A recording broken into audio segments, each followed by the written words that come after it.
بسم اللہ الرحمن الرحیم۔ السلام علیکم ناظرین۔ ملک میں سیلاب کی صورتحال جو ہے وہ انتہائی سنگین ہے۔ پہلے خیبر پختونخوا میں نقصان ہوا اور اب پنجاب میں سیلاب کی تباہ کاریاں جاری ہیں۔ جو اعداد و شمار NDMA کی جانب سے جاری کیے جا رہے ہیں وہ انتہائی الارمنگ ہیں۔ ایسی تمام صورتحال میں گزشتہ 2 سے 3 سال ہو گئے ہیں جب ہم یہ سنتے آ رہے ہیں کہ ملک جو ہے وہ ماحولیاتی تبدیلیوں کا سب سے زیادہ اس ریجن میں ساؤتھ ایشیا میں شکار ہو رہا ہے۔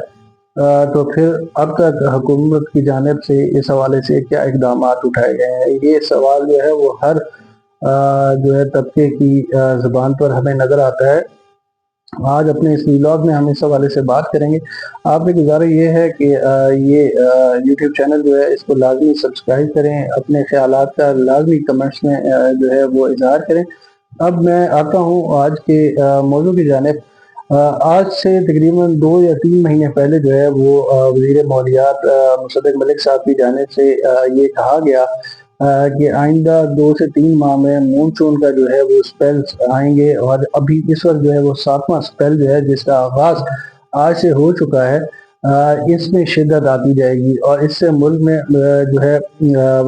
تباہ کن بارشوں پھر تباہ کن سیلاب کا سامنا کرنا پڑے گا۔ تو ان 2-3 مہینوں میں حکومت نے کیا کارگزاری کی، حکومت نے کیا انتظامات کیے، کیا ایسے اقدامات اٹھائے کہ جس سے ہمیں اس صورتحال سے کم نقصان کا سامنا کرنا پڑتا۔ میں بات کروں گا شروع سے پہلے خیبر پختونخوا میں بنیر میں سیلابی ریلے آئے بارشوں کی وجہ سے۔ اس کے بعد ہم نے گلگت بلتستان میں دیکھا، وہاں پر تباہی ہوئی۔ اس کے بعد جو ہے وہ پنجاب میں سیالکوٹ میں 36 گھنٹے میں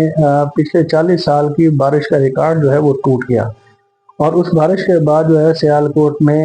تباہی نظر آ رہی تھی۔ پھر خاص کر یہ جو کہا جاتا ہے کہ جی بھارت جو ہے وہ آبی جارحیت کر رہا ہے اور اس کی وجہ سے، ٹھیک ہے، دیکھیں اب بھارت نے بھی تو اس سے پانی سے کسی نہ کسی انداز سے نمٹنا ہی ہے۔ اس سے اب وہ اپنے پاس ڈیم بھر کے یا اپنے ڈیم تو نہیں توڑوا سکتا۔ اگر وہ ایک ڈیم ٹوٹ بھی جاتے تو اس کا نقصان پھر بھی پاکستان میں ہونا تھا۔ پیش کی دیکھیں انڈس واٹر اتھارٹی، وہ ساری چیزیں وہ اپنی جگہ پہ موجود ہیں، لیکن پانی جو ہے اس وقت بارڈر کے اس پار بھی اور اس پار بھی برابر جو ہے وہ بہہ رہا ہے۔ آپ نے دیکھی کہ جو پنجاب کی ہماری کی بارڈر سے لائن تھی، اس کے دونوں جانب جو ہے وہ پانی نظر آ رہا تھا، اور پانی نے نہ صرف جموں کشمیر، آزاد کشمیر، گلگت بلتستان کو متاثر کیا، بلکہ بھارت کے اندر بھی اس پانی کی نے اتنی ہی تباہی مچائی ہے جتنی پاکستان میں تباہی مچی ہوئی ہے۔ سوال یہاں پہ یہ پیدا ہوتا ہے کہ پاکستان جو کلائمیٹ چینج کا ساؤتھ ایشیا کے ریجن میں سب سے زیادہ شکار ہونے والا ملک ہے، اس میں کیا اقدامات کیے گئے۔ ہمارا ہاں اکثر یہ کہا جاتا ہے کہ جی قدرتی آفت ہے اور قدرتی آفت کے آگے کوئی چیز بھی جو ہے وہ ٹھہر نہیں سکتی، لیکن قدرت یہ بھی کہتی ہے کہ اگر میں آپ کے اوپر آزمائش ڈالوں گا تو پھر آپ نے اس سے نپٹنا بھی ہے اور آپ نے انتظامات بھی کرنے ہیں۔ تو پاکستان نے ایسے کیا انتظامات کیے تھے کہ جب یہ معلوم تھا کہ اس طرح کی چیزیں ہونی ہیں تو اس کا کم سے کم نقصان ہو سکے۔ اب پنجاب میں پچھلے 3 سے 4 دنوں میں جتنا فصلوں کا نقصان ہو چکا ہے، جتنا سبزیوں کا نقصان ہو چکا ہے، جتنا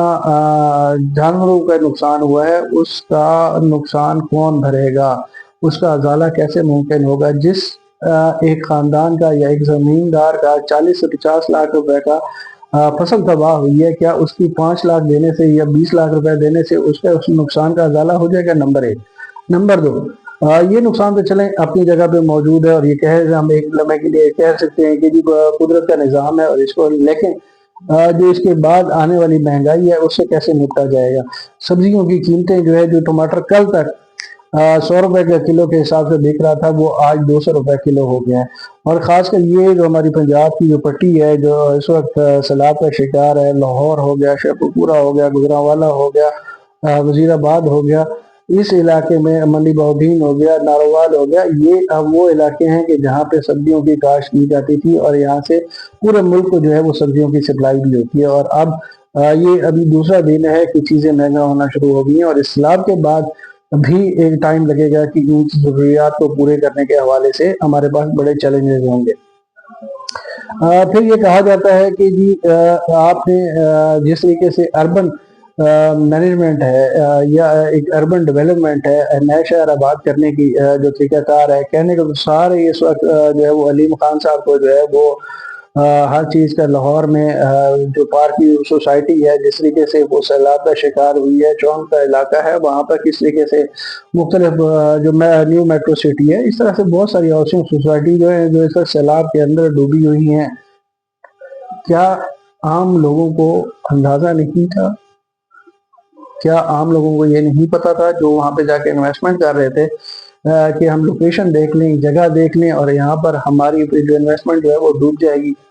3 4 4 5 5 6 فٹ بھی اس ٹائم پانی جو ہے وہ مختلف جگہوں پر موجود ہے، یہ سیلابی ضلع گزر جائے گا، یہ چیز گزر جائے گی، لیکن کیا ہم نے مستقبل کے حوالے سے کوئی حکمت عملی مرتب کرنی ہے یا نہیں کرنی، یا ایک دوسرے کے اوپر سیاسی انداز میں جو ہے وہ الزامات ڈالیں گے؟ پاکستان اور مختلف جو ہے وہ حوالے دیے جا رہے ہیں کہ فلاں ملک نے ایسے کیا، فلاں ملک نے ایسے کیا، فلاں ملک نے ایسے کیا، تو ہم نے کیا کیا؟ کیا آپ پنجاب کے اندر جو ہے وہ مزید نہریں نہیں بنا سکتے؟ کیا آپ دریائے چناب کے اوپر، دریائے راوی کے اوپر، ستلج کے اوپر کیا نہریں نہیں بنائی جا سکتی؟ کیا ان علاقوں میں اگر آپ ڈیم نہیں بنا سکتے، میدانی علاقے ہیں اور یہ ڈیم کے لیے فیزیبل جگہ نہیں ہے، تو لیکن یہاں سے نہری نظام تو بنایا جا سکتا ہے، ایک ریوزٹ کیا جا سکتا ہے، پلانس کیے جا سکتے ہیں۔ پھر ان دریاؤں کے نزدیکی علاقوں میں جو یہ دریا کافی خشک سالی کا شکار تھے،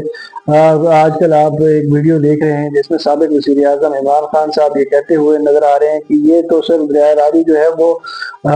اب ایک سیویج نالا بن کر رہ جائے گا اور یہاں پہ پانی نہیں آئے گا۔ یہ ہمارے ویژن کا پرابلم ہے کہ اگر خان صاحب نے غلط بات کی تو اس کے بعد بھی 2024 میں کیا ایسی ضرورت آن پڑی تھی کہ آپ نے پارک سوسائٹی کا جو ہے وہ NOC جاری کر دیا؟ اور ہماری اطلاع تو یہ ہیں کہ جب یہ پچھلے دنوں آج سے 1 2 روز پہلے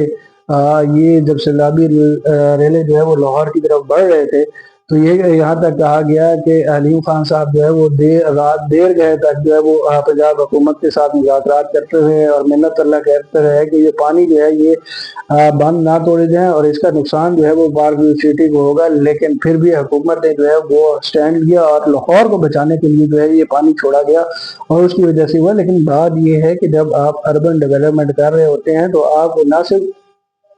1 2 سال کی پلاننگ نہیں کرنی ہوتی بلکہ آپ کو اگلے 10 سال 20 سال 30 سال 40 سال کی پلاننگ کر کے چلنا پڑتا ہے۔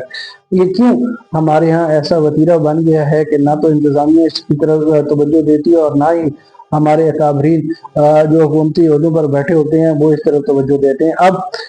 کلائمیٹ چینج سے نمٹنے کے لیے کیا کیا جانا چاہیے، کیا کیا جائے گا، کیا انتظامات کیے جائیں گے؟ پہلے نمبر 1 تو یہ ہے کہ جی اربن ڈیولپمنٹ کے حوالے سے ایک مربوط پالیسی بنائی جائے، نئے شہروں کو کیسے آباد کرنا ہے، کون سی جگہوں پہ کرنا ہے، پھر